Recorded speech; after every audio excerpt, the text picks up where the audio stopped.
do.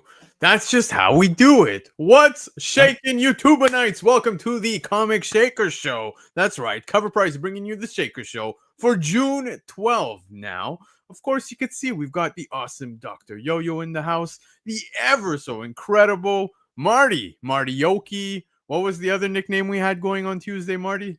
They were making up hashtag Meet Marty, hashtag Marvelous Marty, hashtag Magnificent Marty, hashtag Micro Marty. I don't know. You take your pick.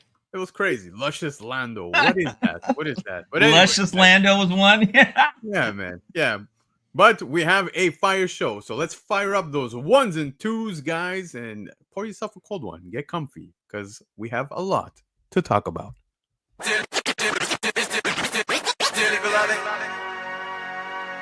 We are gathered here today to get friendly words. Step on, dropping on the floor. It's all I heard. But in my soul, and let the elevator break us down. Oh no, let's go crazy. Let's get nuts. Slip on the purple, but then I feel it put us in the fine. That's all I'm gonna play.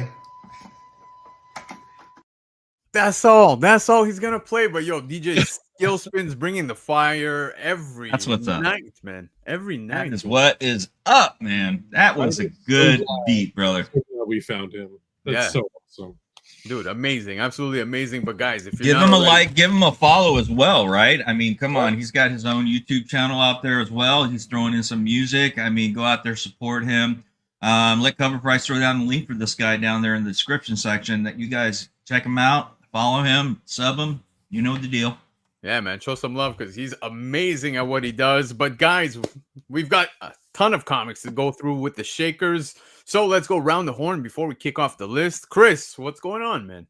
I don't know about you guys, but I'm going through my death pile of comics, getting them cataloged, getting them listed online on eBay, just doing what I can to try to knock this pile down because I got way too many collections. I need to catalog and get through. And you know what? I'm picking up more. I got a big collection coming tomorrow. This weekend I'm going to go to the Comic and Toy Expo for Maryland. No con exclusives, unfortunately. But it should be a pretty good time. And happy Father's Day. Yes. Everyone. I wanted to share that out there from one dad to the others on the panel here. Happy Father's Day to everyone out there who are in the watching the rewind or in the chat. Happy Father's Day. Yeah, man. Happy Father's Day, dude. My kid came home from school today with so much fun stuff. Like he made this Superman drawing that he did that kind of looks like me, and he's like, "Thanks for being a super dad." And I'm like, "Oh, you're hitting me in the feels, all in the field." Oh man. Yeah, and he even brought home a bag of popcorn to put in the microwave, and he's like, "You're the best pops ever." I'm like, "Oh, dude." That's how he steals your heart, is with popcorn, Lando. All in the feels, man. All in the feels. But yes, happy Father's Day to everybody who's catching the replay, watching live, and to obviously the chat, and you two awesome fellas. Marty, what's going on? Greetings and salutation, geekettes and geeks and YouTuberites. Thank you for joining us as always. Yes, happy Father's Day out there from one father to many other fathers out there. We hope you have a great one. You have to have a wonderful one.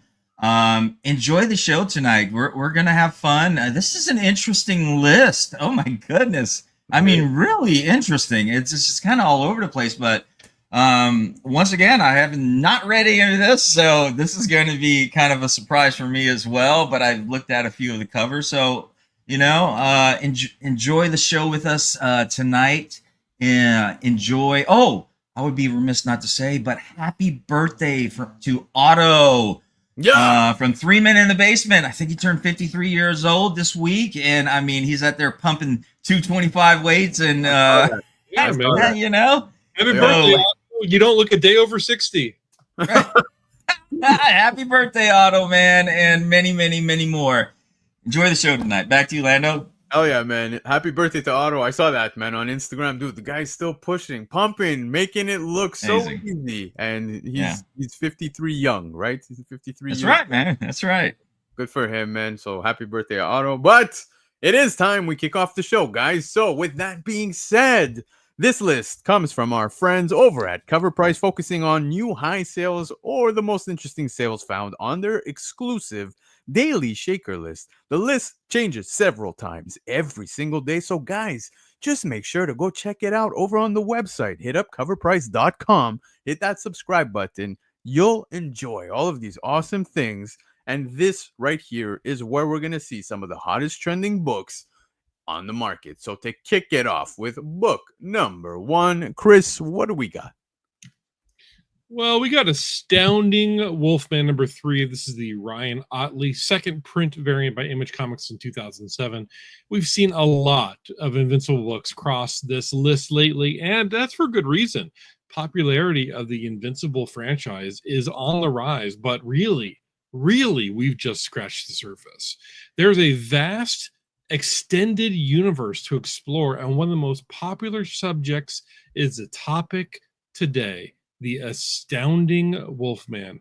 Like Invincible, suffered from low print runs, lack of sales, and a general lack of awareness of the character. That's changed dramatically in the recent years, and collectors have been on a tear trying to snag up these under-the-radar books within their respective runs. We saw a second print for issue number 18 in this run going for gangbusters last week, and now it's his book's turn. Ryan Ottley is a hot name in the market currently. The guy does spectacular work, and his talents help catapult Invincible into the mainstream. We've seen this second print that he lent his talents to, and the book that's incredibly difficult to track down. Recently, one fan was on the hunt, securing a reported near mint 9.0 raw for an astounding $185. That's a massive jump from the last high sale of $70 earlier this year, and in a different reality than the sale that occurred mid-2022 for just 10 bones. However, way back in 2021, during the height of the boom, we saw a copy go for $110, a full 9 months after Invincible Season 1 aired. So there's a market, it fluctuates, it goes up and down, but very few fans even know that this book exists. It's basically a ghost, with not a single copy currently on the CGC census, and 9 total sales in the Cover Price database. But it's out there, and for those of you who are on the hunt, keep an eye out for the Astounding Wolf-Man. Yep. Now, just very quickly, Chris, because you mentioned Astounding Wolf-Man. I think it was issue 18 you said, but I'm not sure if they were referring to issue 16, the 1 in 25 that just sold in the month of May. I remember talking about this a few weeks ago. It sold for $1,500 raw. Yeah, jeez, Nuts, right? Nuts, right? I mean, why would you? I'm grabbing anything that looks like it's Invincible adjacent when I'm going through the long boxes at my local, and I'm finding some pretty good things. Like there's some good Noble Causes books out there. Saga is interesting on very specific ones, but I don't think I would have keyed in on the Astounding Wolf-Man. I think I just need to look for. I think we talked about this, right? We talked about Robert Kirkman and his other work, and just picking up his other work because yeah, he's going to get an option. I think that's what's happening now. So we're seeing a lot of the Robert Kirkman IPs really start to pop. Yeah. I think if you're going to speculate on anything Robert Kirkman, because it seems like anything he touches turns to gold. Look, if you're out there looking in the long boxes, anything within that nature, this is very much similar to Spawn fans. There's this Invincible Universe fan, and they're going to pay top dollar. They're going to pay big price, as we've seen multiple weeks on just so many different of these of the Invincible Universe. So yeah, pick it up if you're looking to make a quick flip. Yeah, I love how we're giving a shout out to Kirkman, as he very much well deserves it. But I gotta agree with JD, man. We've been talking about this for the last couple of weeks. How a lot of Ryan Otley stuff is just doing so well. And I don't think anybody's doing this intentionally. Whether it's Ryan Otley stuff, oh my god, I need to pick it up. No, I think Ryan Otley just happens to be in the mix of all this awesomeness. And yeah, man, I'm happy to see that because Otley does amazing work, man. I love his stuff. So happy to see this one on the list. The Astounding Wolf-Man, issue number 3. Ryan Otley, second printing by Image back in 2007, had a top sale for a run near mint at $185. Now, Marty, tell us about Shaker number 2. Yeah, bringing you Batman number 6. This is the second print published by DC in 2012. Scott Snyder has turned Absolute Batman into a hit for DC Comics, but his big break from Caped Crusaders came in 2012, run on Batman New 52. With his friend and top artist Greg Capullo in tow, Snyder created some of the best Batman stories in recent time. Out of this run came the infamous Court of Owls, an underground criminal organization that has been ruling Gotham City for centuries, unbeknownst to the general public. These wealthy aristocrats use their money and power, as well as trained assassins called the Talons, to manipulate the politics of the city. The regular version of issue number 6 has steadily increased in value over the years, as raw near mint copies have a fair market value of $40, and graded 9.8s can be had for around $200. There are several variations of the Capullo cover: combo pack, newsstand, sketch 1 and 200, as well as variants by Gary Frank. This week saw the red colored second print sell for incredible $500 for a graded 9.8, Wow. which is just $150 off the most recent sale of the 1 and 200 sketch cover. The Court has been featured on TV and in video games, but only time will tell if these adversaries will ever make it to the silver screen. Wow. You know, I enjoyed that storyline, the Capullo and Batman Court of the Owls. Really enjoyed it. It took me to a Batman that I've never seen before, you know? So it was really interesting. Yep. I agree. Chris? This cover kind of freaks me out, to be honest. Yeah. That's some nightmare fuel right there. Yeah, I haven't read the story. Sounds interesting. I'll have to dig it up, see if I can find it. Yeah, the story's amazing, man. I absolutely loved when Snyder and Capullo were teaming up over on Batman with the over on DC. But dude, one thing, you remember watching the Penguin, man, and I remember people were already starting to speculate towards the end of that season. I hope we do see something Court of Owls related brought to, television, HBO, man. That would be amazing. And, I see somebody in the chat talking about the second prints. Yeah, so far it seems to be the thing. But guys, second prints are definitely great to have, especially on this book. I love this one. The red really makes it pop, eh? Like, dude. Yeah. So I would. This is another pattern that you're seeing. Second prints for 2010 books, both not so much Marvel, but DC and Image definitely. Yeah, Rudy, I like that. The O for Gopher. I think we might have a match. Gopher. The O for Gopher. But anyways, guys, Batman issue number 6, the second printing by DC, back from 2012, had a top sale for a CGC 9.8 at a pretty impressive $500. Chris, what do we have up next? Shaker number 3 is Bitter Root number 6 by Image Comics in 2020. This is the Chris Bruner second printing, Do Something Right homage.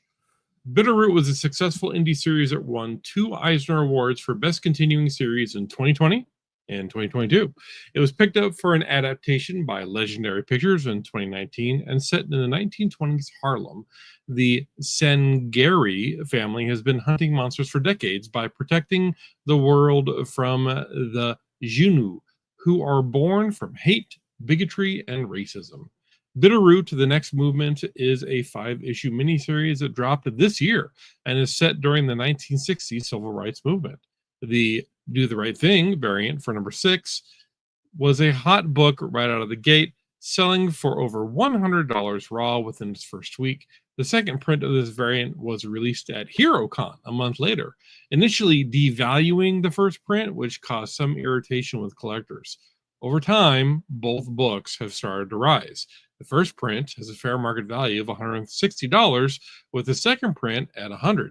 This week saw a huge sale of the second print, as a graded 9.8 sold for $300, just shy of the all-time high of $330 with the first printing.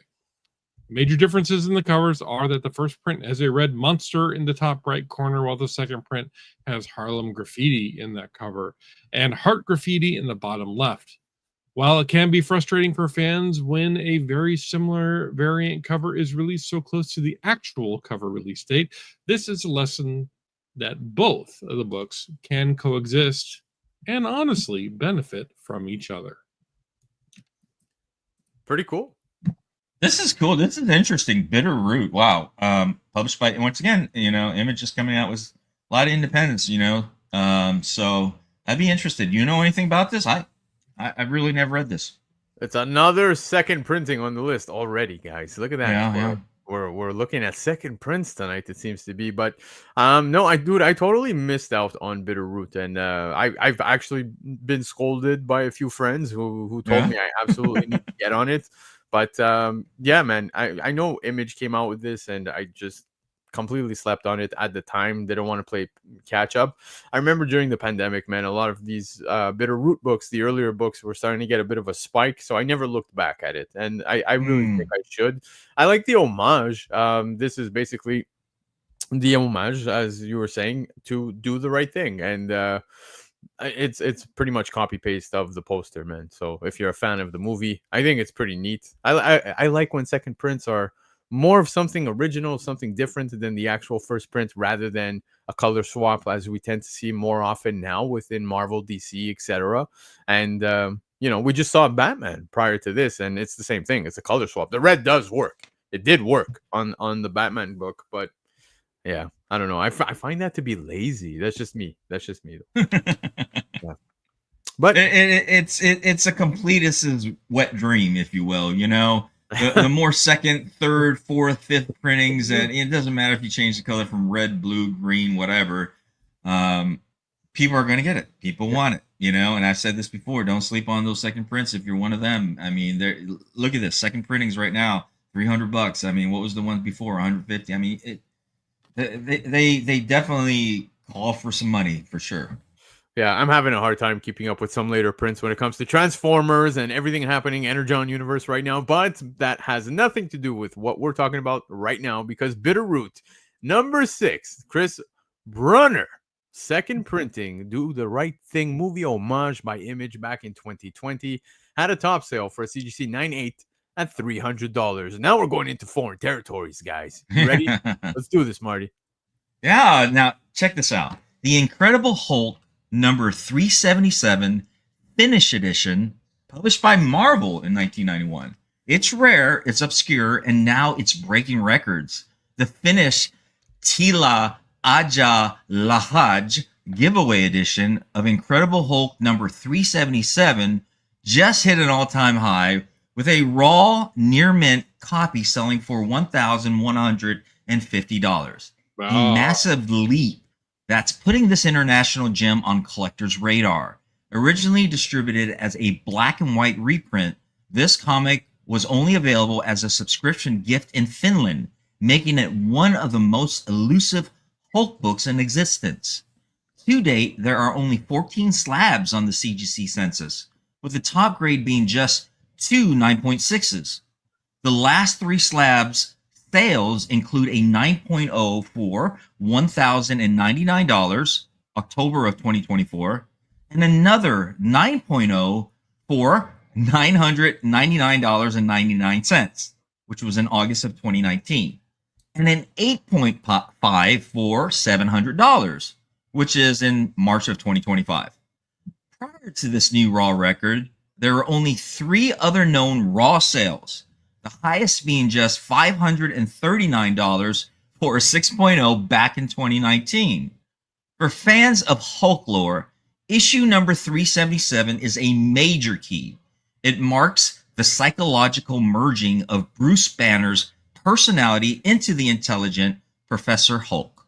But the scarcity and bizarre history of this Finnish variant has elevated to a whole new level. Interesting. Crazy. This is insane, dude. I look, shout out to Michael Baker for bringing this up, because yeah, I did actually talk about this, about a year ago over on my channel. And dude, I love looking at some of these sales that are from abroad, man. Like, you can go with Finnish editions, you can get these Dutch editions and all these other things. It just, ASM There's 120. There's the error edition too. Yeah, dude, well, that the third printing of this is like super hard to get and always commands a pretty penny on the aftermarket. But I like this. I know I saw some people in the chat saying it looks, kind of unfinished. It's funny that you say that, because it's the no pun intended. Yeah, it's the Finnish edition. But yeah, man, I think these are cool, man. I look, I live in Montreal, Quebec, Canada, and like, French being the more dominant language here, we have a lot of French comics here. Like, dude, I come across some key amazing Spider-Man books that are like French, and they go for so much less here. So I wonder, sometimes I should definitely check what's happening on the. You should check it out. Yeah, man. Obviously, there's a market for that, right? Yeah. If anything, I mean, I love foreign books, so I would be happy to get some French books, as long as like the cover's different, or like it has something different, like maybe the logo is in French or something like that. This is awesome. A giveaway for subscribers only, and it's got that probably questionable paper quality going on. There's a 9.8 over at my comic shop that has an asking price right now of $7,000. So you're kidding me. Good Lord. When I don't mean my comic shop. I mean mycomicshop.com. Right. Okay. One of the cover price partners. But and it's not a CGC, it's a PGX. So can you imagine if that was cracked and resubmitted for a CGC slab? Well, that'd be hitting that 10 grand mark. Probably. Interesting. Yeah, probably. I wouldn't surprise me. But yeah, I see so many people in the chat talking about the third print regarding Hulk 377, and yeah, that one's tough as hell to get. But look at this, still very impressive, guys, because the Incredible Hulk issue 377, the Finnish edition by Marvel back from 1991, had a top sale for a raw near mint at $1,150, man. But all right, Chris, we're at the halfway mark with number 5. What do we got? We are at the halfway mark. So before I give this read for another second print book, I want you to take a moment, share, subscribe, give a good stretch, try to reach for the ceiling, stand up, touch your toes if you can, arch your back, really get that good going, and then hit the bell icon, because stretching is really good for you, number one. And number two, hitting that bell icon is just as good for you. So please get on that so that you know when Cover Price goes live. And now we are talking about Invincible number 92, another Ryan Ottley, another second print, and another book by Image from 1992. If you haven't had to check out the Cover Price spotlight on Invincible's top 10 most valuable issues, you can read all about it tomorrow when you read the Shaker report. There will be a link in the article to that Invincible top 10 list. Skybound's Invincible, created by Robert Kirkman with art by Ryan Ottley, has evolved from a cult favorite comic to a global phenomenon. And I don't mean the John Travolta phenomenon. I mean an actual phenomenon. Like the Muppets, phenomena. While the series already had a dedicated fan base, it's in your brain now. Sorry, it is.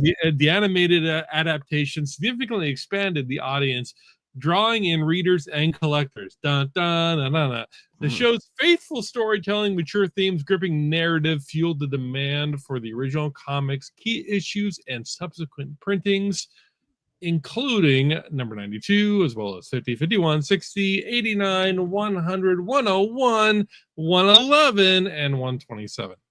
Lower print runs make these issues more desirable, as evidenced by this recent $600 sale, reflecting this fervor. The animated series launched in March 2021 and played a pivotal role in sparking this dynamic surge, introducing Invincible to a broader audience that sent fans flocking to the comics, and more so to the scarcer editions. The show's success, combined with the rise in comic collecting, has heightened interest in the tangible pieces of the Invincible universe. This demand intensified with the recent release of the third season and has further boosted the comics profile. This series creates a cycle where each season reignites a passion for the source material. So passionate about the source material, pushing up the key values of the key issues, such as number 92 and higher. As Invincible continues to thrive, backed by Skybound's bold vision and critical acclaim, collectors should act quickly, as these elusive issues are increasingly challenging to obtain. Okay, one correction from the read and the image. I don't think that Invincible 92 came out in 1992. It is a 2012 comic. So that correction right there. Invincible definitely didn't come out while I was still in high school. That is definitely not a thing that happened. Typo. Absolute typo. Marty, we're back with a second print, man. Yeah, I mean, come on, look at it. I mean, I'm going to keep saying it. I mean, because, sometimes first printings, they just sell out so quickly, and, people, or they're just harder to get, or they're, whatever reason, a second printing comes out and people are flocking to those if they can't get the first. Or once again, they're just completists. I mean, there's a market for it. Yep. Now, I saw some people in the chat asking, did Invincible turn black or whatever? And I guess you're probably asking because of what we just saw within, Black Panther. No, that has nothing to do with anything. In fact, that's bulletproof. I won't say more about the character. I do encourage everybody to read Invincible. I keep talking about this. I really enjoyed Invincible. I caught up. I plan on revisiting, because everything that's now popping Invincible, I kind of want to see what possibilities, right? Like, we talk amongst ourselves. There's, Gabe, who's very high on Invincible as well, which I love having discussions with when it comes to Invincible. And there's a lot of other characters, man, that I swear to God, if they do some of these stories, it's only a matter of time, man. These are going to pop for sure. But anyways, Invincible 92, guys. Ryan Utley making the list again, but again, a second printing. Sorry, guys. Tonight's the second printing show, apparently.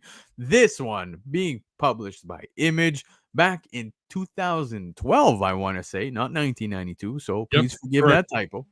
Top sale, CGC, $98,600. Marty, what do we got next? Is it me again? With number 6 is Mask Mobile Armored Strike Command, number 1, Paul Pope variant, 1 in 50, published by IDW in 2016. Although Pope grew us up in Philadelphia, his art style is reminiscent of the work that filled the pages of early issues of Metal Hurlant in the 1980s, as he was previously cited influences such as Daniel Torres, Bruno Primani, Alex Toth, Hugo Pratt, Silvio Cadello, Vittorio Giardino, and Hergé. Although he's best known for his DC miniseries Batman Year 100 in 2007, Pope broke through the 1990s self-publishing book like THB and featuring in collections like Buzz Buzz Comic Magazine. After moving to New York, Pope stayed busy, and over the last 18 years, he's taken on various comic book covers, worked as an artist in residence, and produced several art books. In the last decade, He's produced notable work for several big-name books, including, Ghost Spider #7, Saga #7, and all new, all different Marvel .1 #1. When Mask debuted in 2016, IDW printed 6 variant covers, including a few ratios, a 1 in 10, 1 in 25, and this 1 in 50 retailer variant by Pope. In the recent past, this book has hovered around $20 for a raw copy, but a recent sale may affect prices going forward. On June 6, a CGC graded 9.8 copy of this book sold for a cool $350. Oh. That's wicked. Absolutely wicked. I'm very shocked to even see Mask on this list at all. So, yeah. Chris, what do you think? I want to see Paul Pope do some Tron books because his art style would really, really work well for Tron, in my opinion. I think that would be amazing. I like that take, dude. I actually really like it. I want to see if somebody knows somebody who knows somebody. Dr. Yo from Cover Price wants Paul Pope to do some Tron books. Okay, get that word out there. But yeah, this is pretty cool. Mask, whatever. They spell command with a K. Okay, but I like the art and I like the artist. Paul Pope stuff is freaky deaky, and I want to see him do Tron. Yeah, dude. Now that you mentioned Paul Pope doing Tron, like, I'm standing by you. I want to see that as well, man. That would be amazing. And the K for command. I feel like they took a page out of Mortal Kombat, right? It could be. Mortal Kombat. Did they do that? Who knows? Chris, I see you rolling your eyes. But anyways, Mask Mobile Armored Strike Command issue #1, the Paul Pope variant that is a 1 in 50 ratio by IDW. Back in 2016, had a top sale for a CGC 9.8 at $225. I know it's Father's Day, guys, but we can't forget about, the mummies. Chris, talk to us. Nice, Lando. Very nice. Oh my god.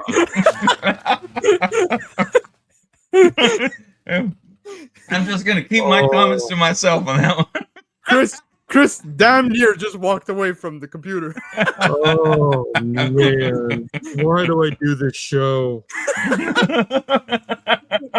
I'm having an existential crisis right now. Do it. Oh, okay. Oh man.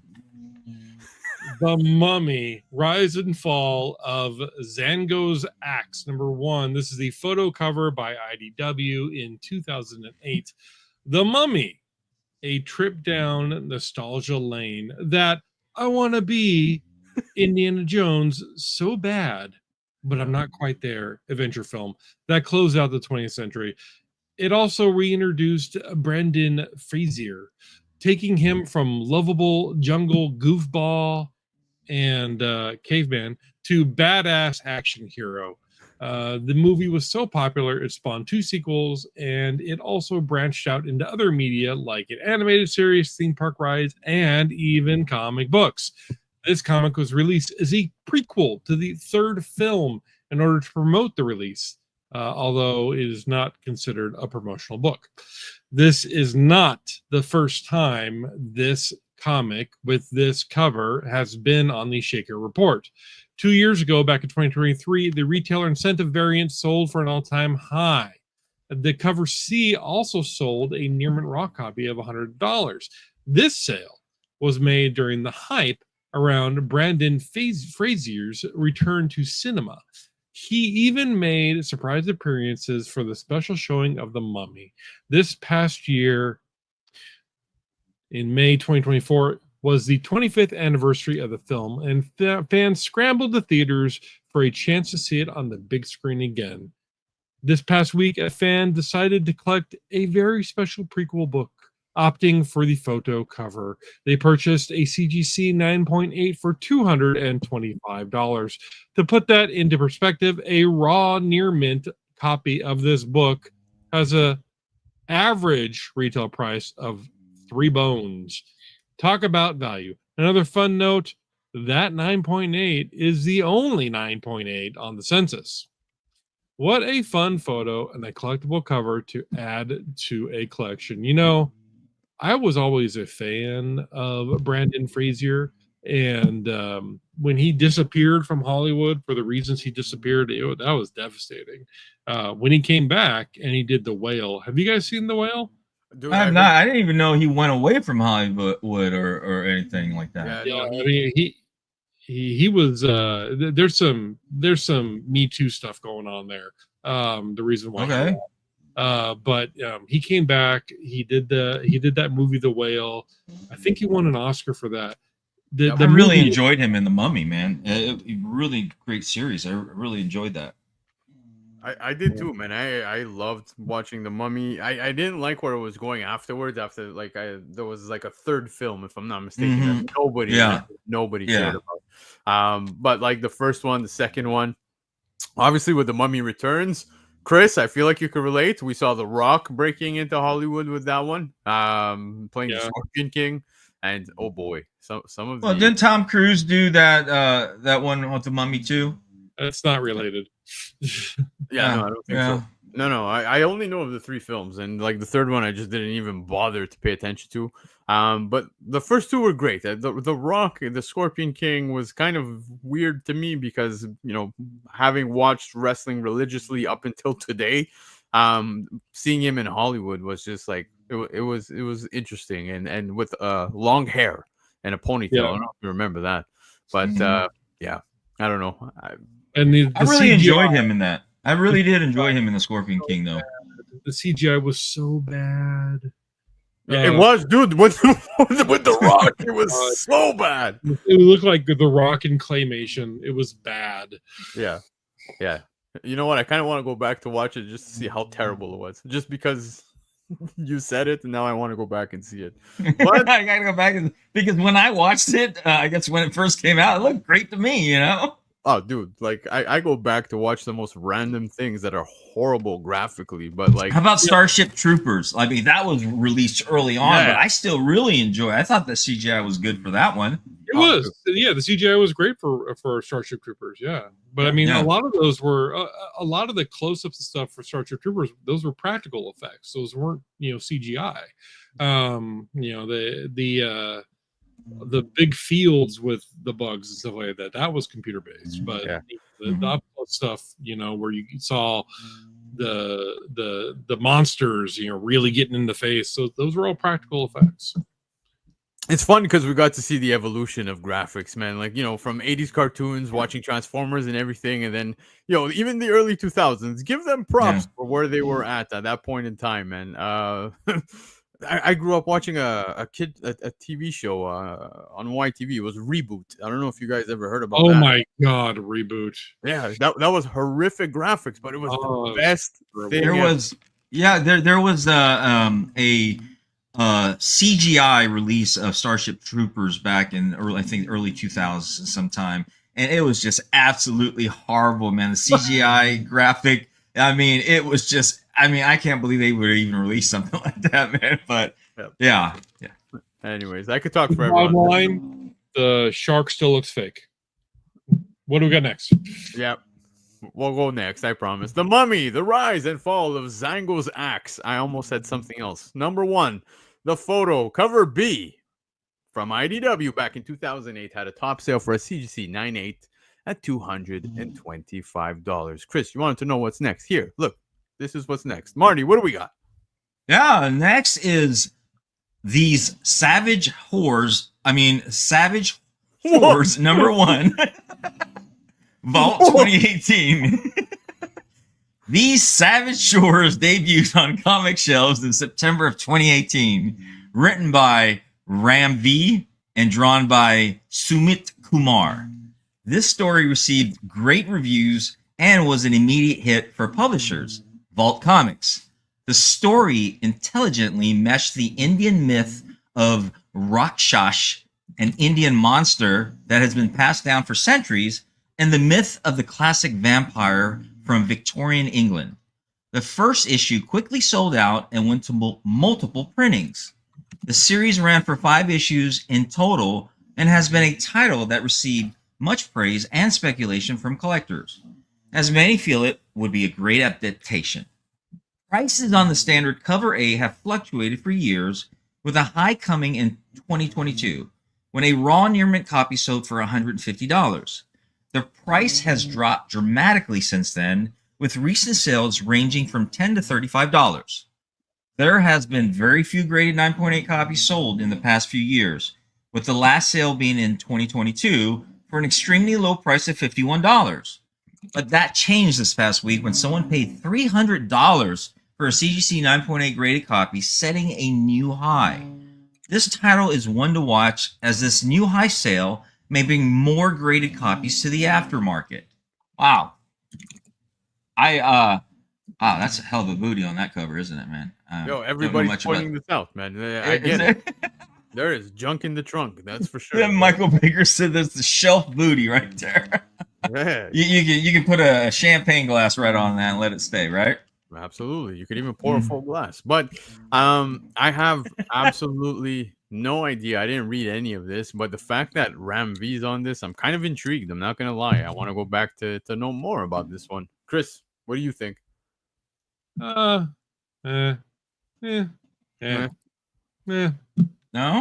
Really? I think it's interesting, and you have the vampire lore as well as an Indian lore, which I find very, very fascinating too. And so, yeah, I'd definitely like to maybe read this. There's a comic mint variant that's really beautiful on that, if you haven't seen that one. But really, and then number one is the Dracula #1 homage as well. So they've got some nice covers out there, man. Yeah, I think it's very impressive to see the sale because, like I said, it's not a series I'm even too familiar with. But like I said, Ram V being on this, I'm definitely intrigued. There's other things that are definitely intriguing me too from this cover. So yeah, I kind of want to check out. I think for me, it's just like I kind of think that vampire stories are overplayed. It's just not really interesting to me. I don't know.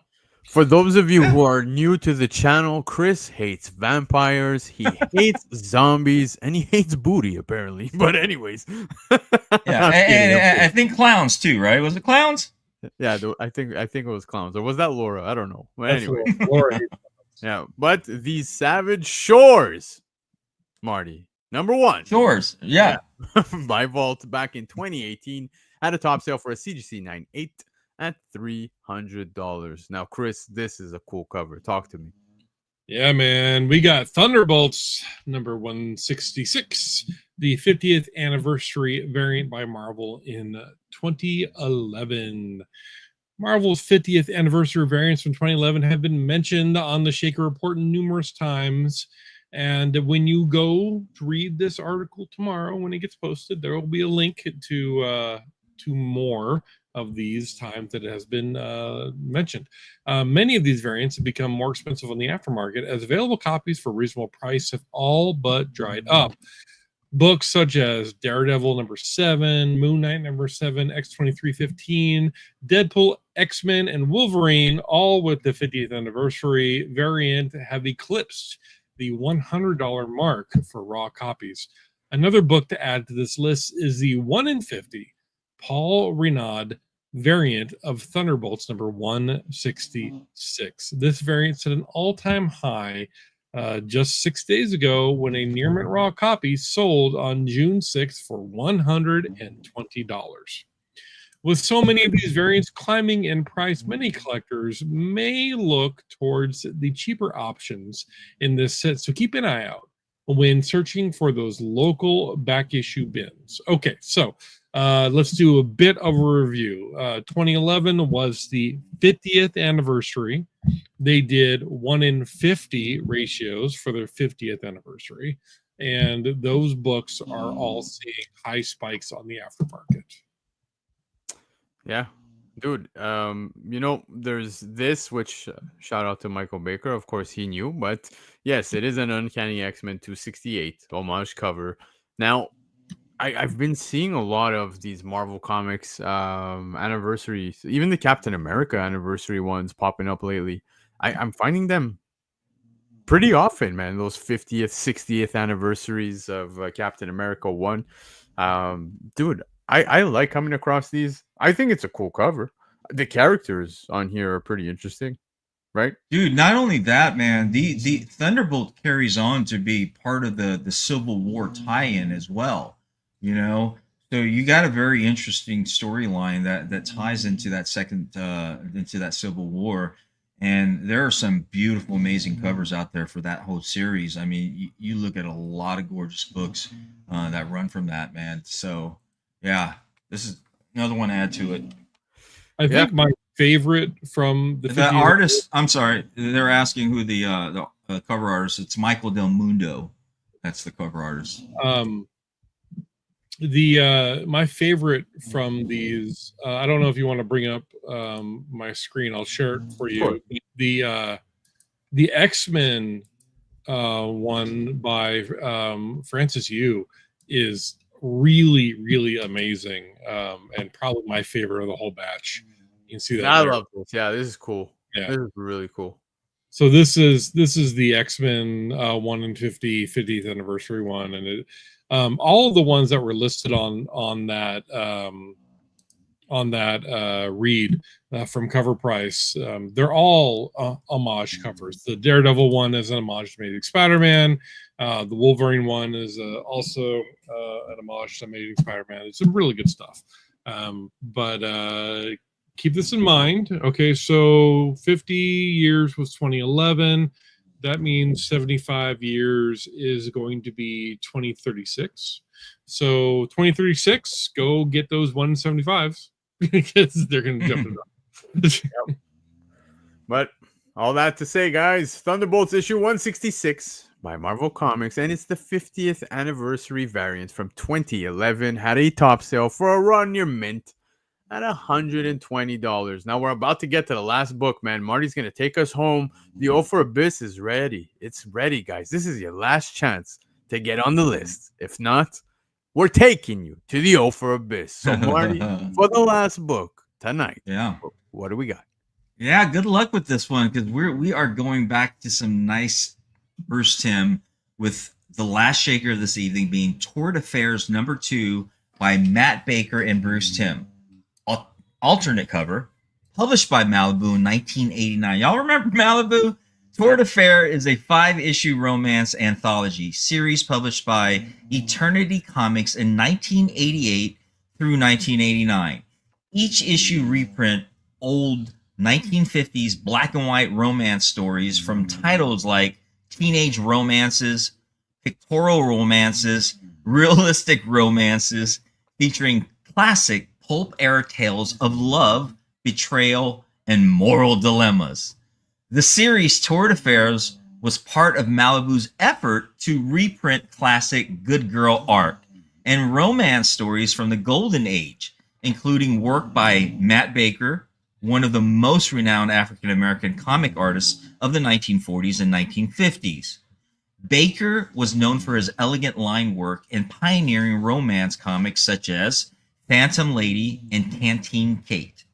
This issue is especially notable for featuring an alternate cover by Bruce Timm, who cited Baker as a major influence.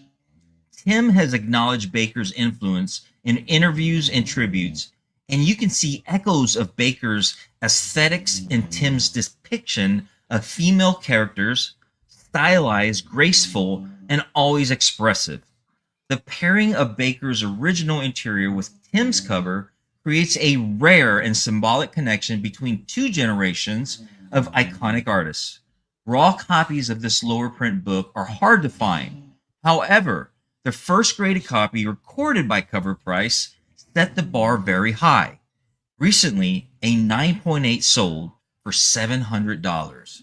And I can definitely see why. I mean, you're talking way back to Matt Baker, Bruce Timm, an influencer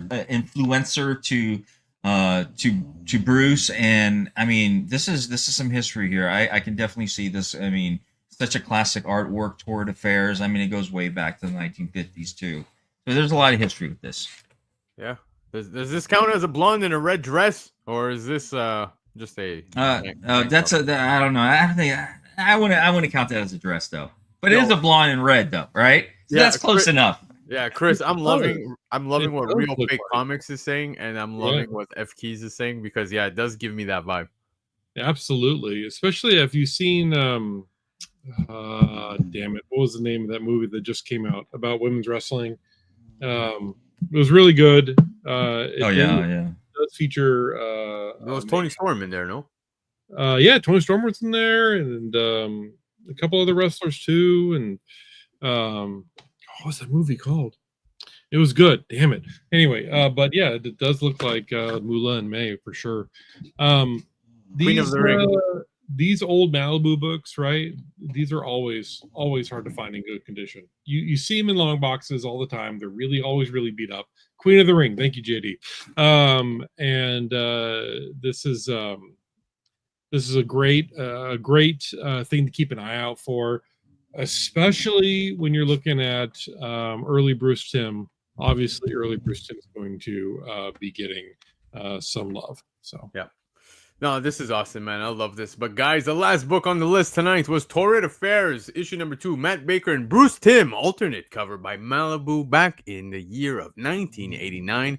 It had a top sale for a CGC 98 at $700. Now that means if you did not make the list, you made it to the Offer Abyss. That's right. We got you. But anyway, Oh my god. from the Offer Abyss, we're gonna take you all the way over to Cover Price's website, where we could look at some of the daily shakers. So let's see what's shaking right now over on the website. Yeah, I know. Sorry, I was mean about the Offer Abyss. I'm not sorry. I'm not sorry.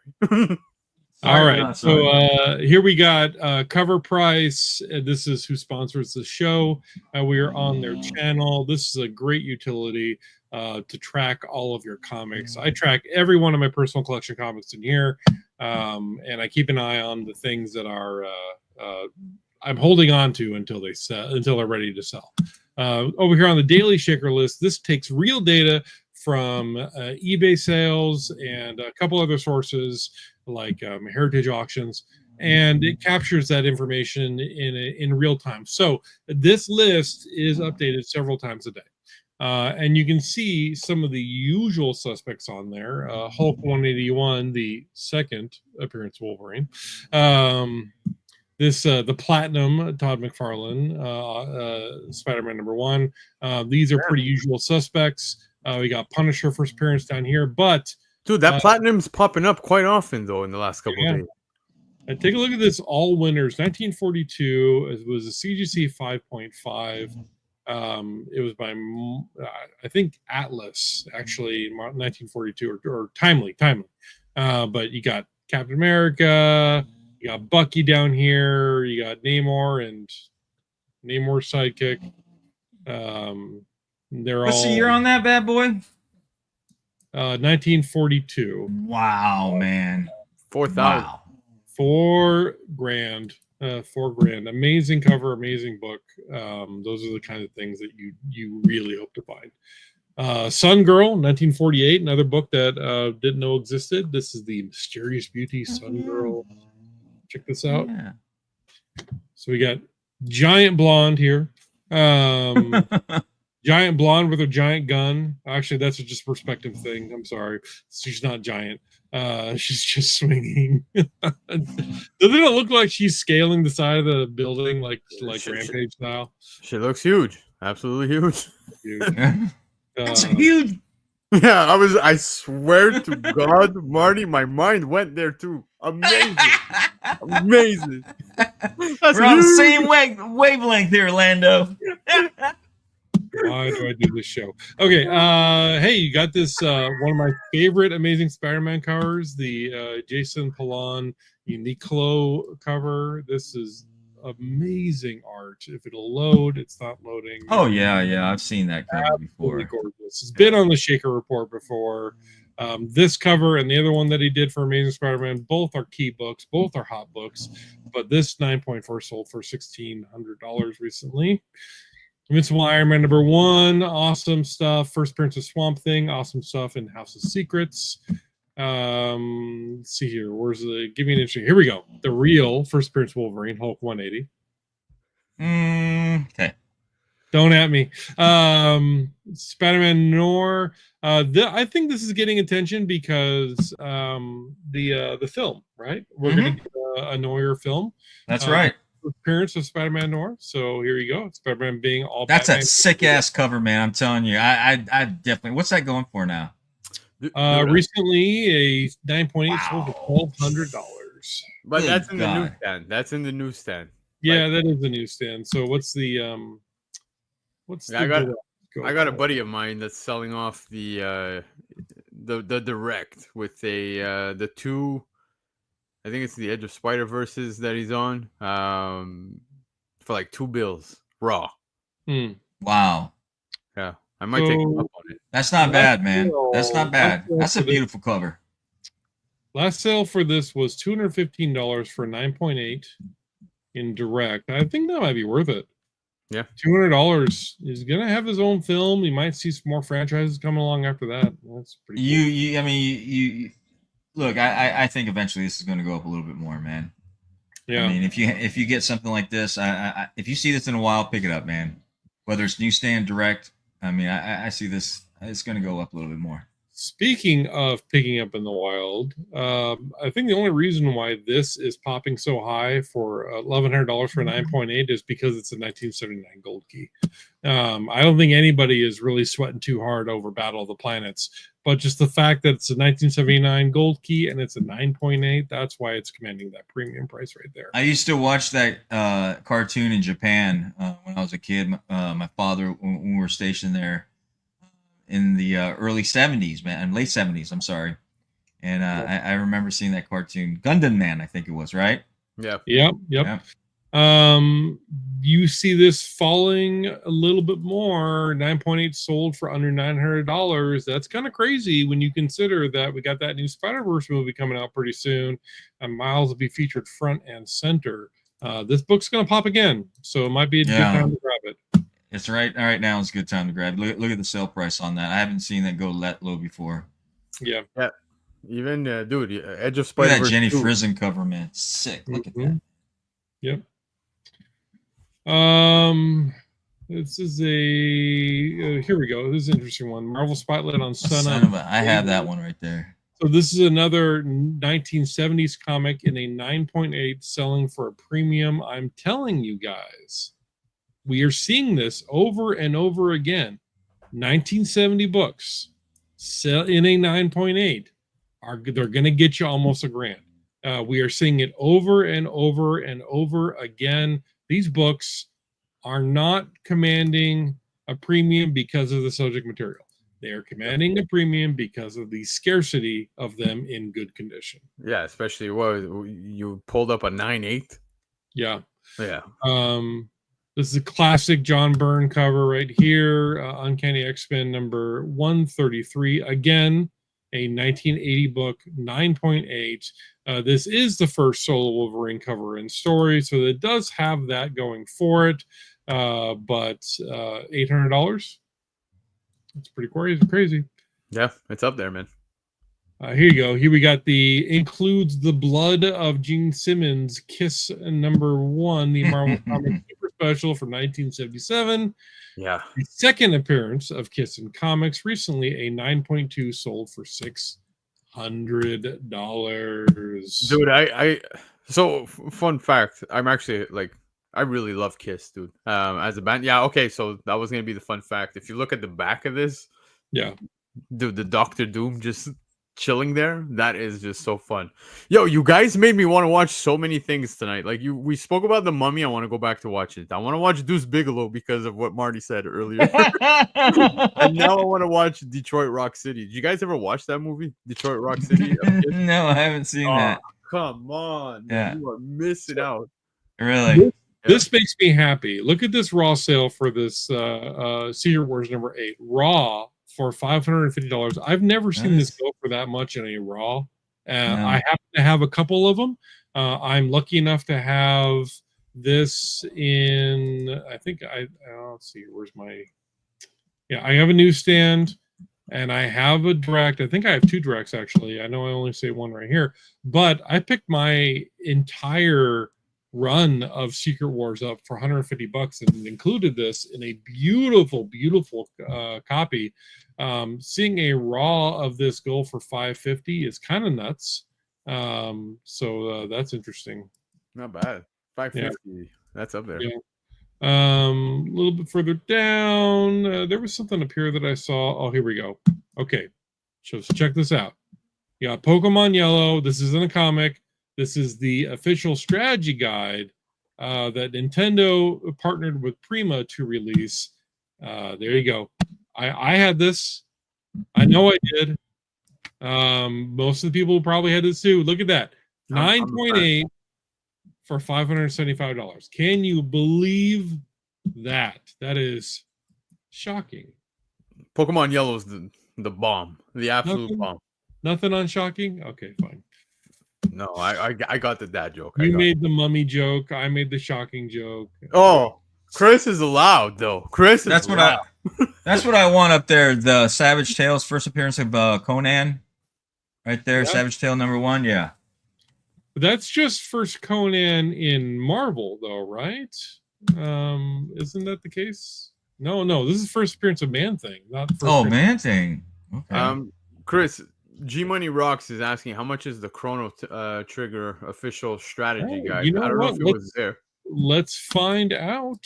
I don't know if that's if they'll break it down that way, but we will go ahead and check it out. Let's look at official strategy guide over on Cover Price. Cover Price has so many items in this database, but it really looks for things that are sold. So let's go for Chrono.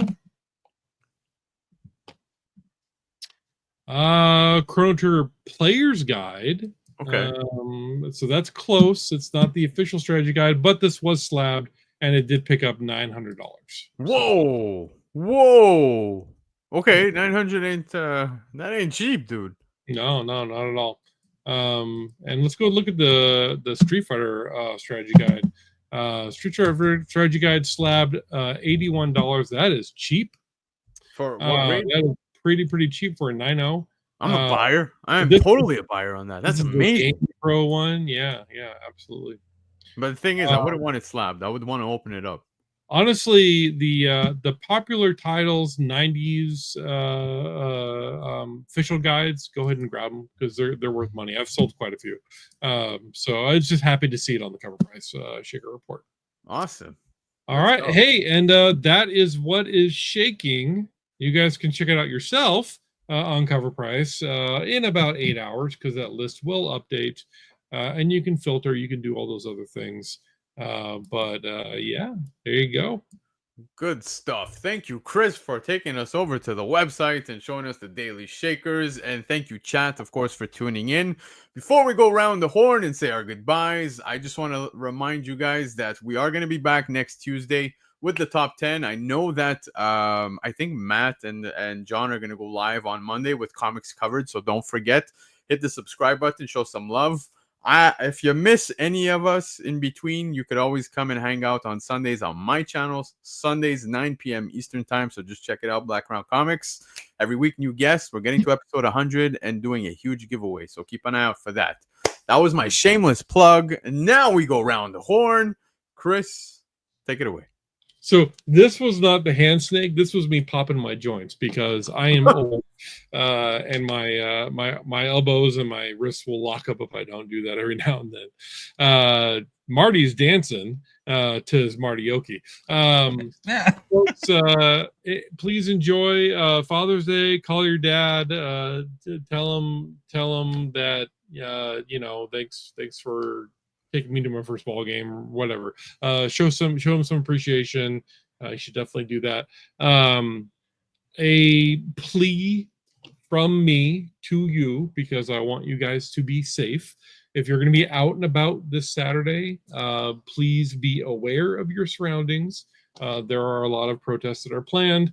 I am not giving any distinction of any way that I am leaning other than asking you to be safe and aware of your surroundings. And that is all. Have a great weekend. Thank you. There you go, man. Chris, thank you. Well said. Yeah. Be vigilant. Marty, Yeah, happy Take us home. Father's Day. Yes, happy Father's Day coming up. Be safe wherever you go out there, especially if you're going to travel for Father's Day. Please be cautious whenever you do. Just like Lana was saying, be vigilant. You know, watch your six. Have someone watch your six. Always be safe out there. There's just ridiculous madness going out there. But nevertheless, thank you for joining us and getting away from that madness for a while, at least for a little bit of an hour or so, and joining us talking about comic books and enjoying our antics on the show. We really, really appreciate you guys watching live on the rewind or whenever you have time to watch it. You know, we really appreciate it. So, and always remember, may the comic gods and the spirit of our friend TiVo continue to bless your long boxes and fill them with love. Excelsior. There you go. Excelsior. Have a great weekend, guys. We love you. We'll see you next week. Peace.